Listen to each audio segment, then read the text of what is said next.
Alright, going to be doing a builder buy for the starter PC. It's $700. It comes with an i3 9100F, an MSI GeForce GTX 1650, which is fine. It's a pretty generic, get you into modern day gaming. Single RAM stick at 3000 speed, we'll get into that in a second. A 512 gigabyte Intel M2, which is probably the best part about this thing. That's probably one of the fastest ones you can get. And the MSI B365M, which you don't need. It's fancy looking. Um, that's the only benefit over the standard, and I'm guessing that's the Wi-Fi down below if it shows the back of this, which I don't think it does. I would have enjoyed a picture to see how many USBs you get, so I had to look it up myself.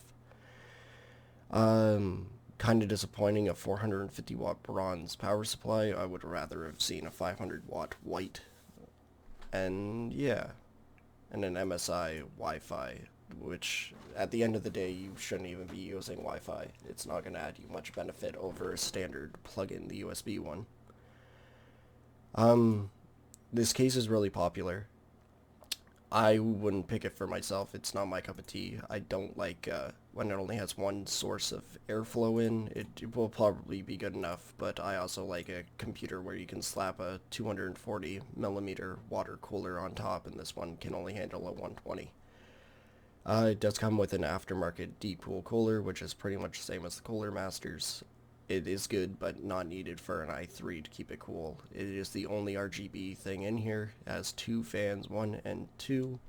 And let's get to that 3000. Because this is a good number to see for RAM, but the problem is this motherboard doesn't support it. So if we actually search up this motherboard, it tops out at...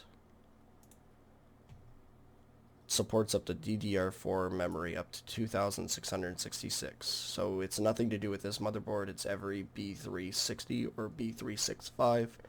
They top out at simply 266 because that's what Intel thought that they deserve, I guess. They want you to buy the Z series motherboards.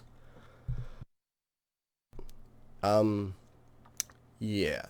It's a good motherboard. It has a cool cover, but you don't need that. It is literally the exact same as the one that I added for the PC parts picker. It's just missing the fancy cover that you don't need. So, like, it's exactly the same. It's kind of funny. Anyways, I'm sure there's some sort of benefit for this one. There's probably something that I'm not thinking about, but for the generic purpose, this is pretty much the same. So, like I said before, they want $700 for this to build this PC. Pretty much the same cooler, generic same motherboard, 3000 speed, an M2 SSD at 512 gigabytes, and the same case. I just went with a 500 watt because that's what I would get just to be safe. And then you also have to add the Windows 10 key, you also have to add a keyboard and mouse, and you also have to make sure to add Wi-Fi. So the final price for that is $594. So it's about $100 cheaper to build it yourself and get a little bit better parts, including a better GPU, which is, this is the highest end MSI GTX 1650 regular. And yeah, so I don't think I would recommend this PC. There are better pre-builds, like, let's just look at this. So this is the i3 and the 1650 regular.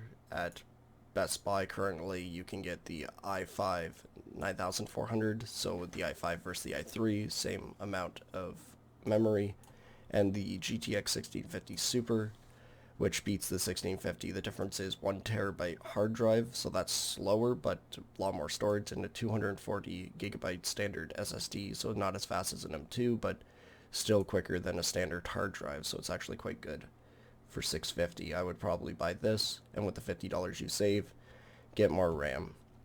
And then they wouldn't even be close in comparison of performance.